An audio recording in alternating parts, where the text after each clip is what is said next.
Ken Duke and Stacy Lewis both overcame scoliosis, which is an excessive rotational deformity of the spine. During her teenage years, Stacy Lewis wore a back brace and ultimately had surgery to correct her spine. Ken Duke also wore a back brace growing up and had spinal surgery, which required the placement of a 16-inch metal rod to help straighten the spine and relieve pressure on his lungs and heart. Both players have had successful professional careers, giving hope to junior golfer Andrew Hinson. Great to meet you guys. Very nice to meet you too. Pleasure, man. Thanks for coming out. Sure, enjoyed it. Yeah, it's a little rain for us, but besides that, it's all good. Yeah, place is sweet out here. You should hit a few shots for me. I wish I could. Almost there. We can do that. How you guys doing? Hey, it's so nice to meet you too. Yeah, thanks so much. Hey, I'm Brian. Hey, Brian. Good to meet you. Thank you guys for coming out. Thank you. Thanks for having We us. just appreciate you connecting with us and being such an encouragement to Yeah, that's what it's all about. Meet Andrew Hinson, a junior out of Huntsville, Alabama. He won the 2023 AJGA Huntsville Junior and has a verbal intent to play golf at the University of Alabama. His path here, however, was rife with challenges. It started back when I was probably 11, 12. I started having some back pain, especially when I would sit in the car for a really long time. It wasn't when I was playing golf, but just when I would sit still. And so we went to a appointment and we found out I had scoliosis.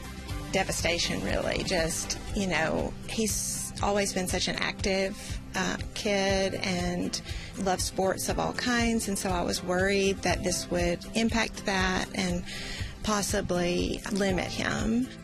They started out with a brace, and I would wear that for a little bit, but it got really annoying. I didn't want to wear it to school, and just over time, it kept getting worse and worse.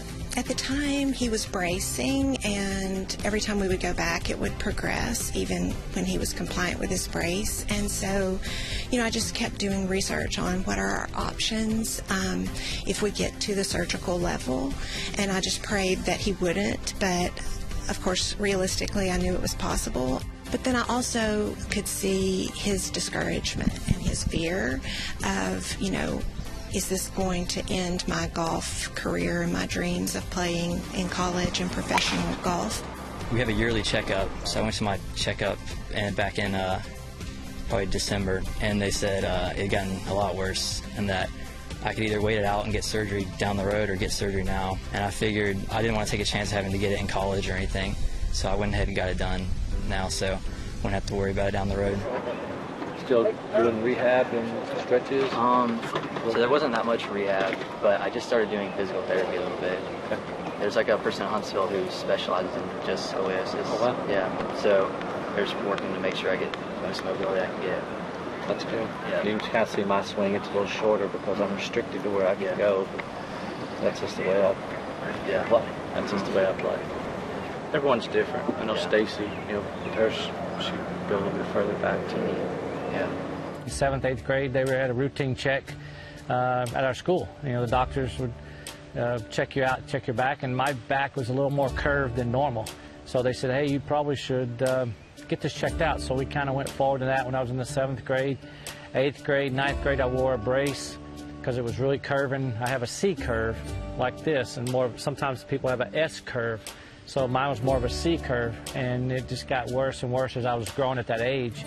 And when I was in the 9th grade, the doctor said, I think you got to have surgery. I was 58-degree curve. So when they put the rod in my back, it's a 16-inch rod, they moved the curve down to 38 degrees. So that's where it is today, and that's where it's going to stay. Now the technology, they put 2 rods in your back, and sometimes they can take the curve out, sometimes they can't. What's your strength of your game? It was always the driver, but maybe after the surgery now I'll be the short game, hopefully. Short game was always my worst thing. Yeah. So hopefully that's a lot better. It wasn't about sports. I mean, I played all sports whenever it was time to play them, but it wasn't about that. It was about, I was very short-winded because the curve was going into my lungs. I couldn't breathe. I couldn't condition like all these other kids. I dreaded back in basketball, and after the holidays, we always had to run, and I dreaded it because I couldn't condition. My swing was really long, so it might help me a little bit. My coach would always get on me for going way past parallel. Yeah. There's only one guy that can do that, and that's John Bailey. Yeah. it's just been special. I've talked to so many kids, and it's all about giving back. I was so encouraged when I read his story, just that he had had surgery at a similar age as Andrew, and he just had great success and a long career on the PGA Tour. And so it was just exciting to know that it was possible. There's a lot of kids that reach out to me on social media, and they're athletes, and they see my story, they see Stacey Lewis's story. They want to know if they can play golf or if they want to play another sport. But I tell every one of them, it's not about that. It's just not about that. It was really fun meeting Ken. I was really excited meeting him with how much he helped me with my surgery and everything. And he was just as nice as I thought, so I really enjoyed meeting him.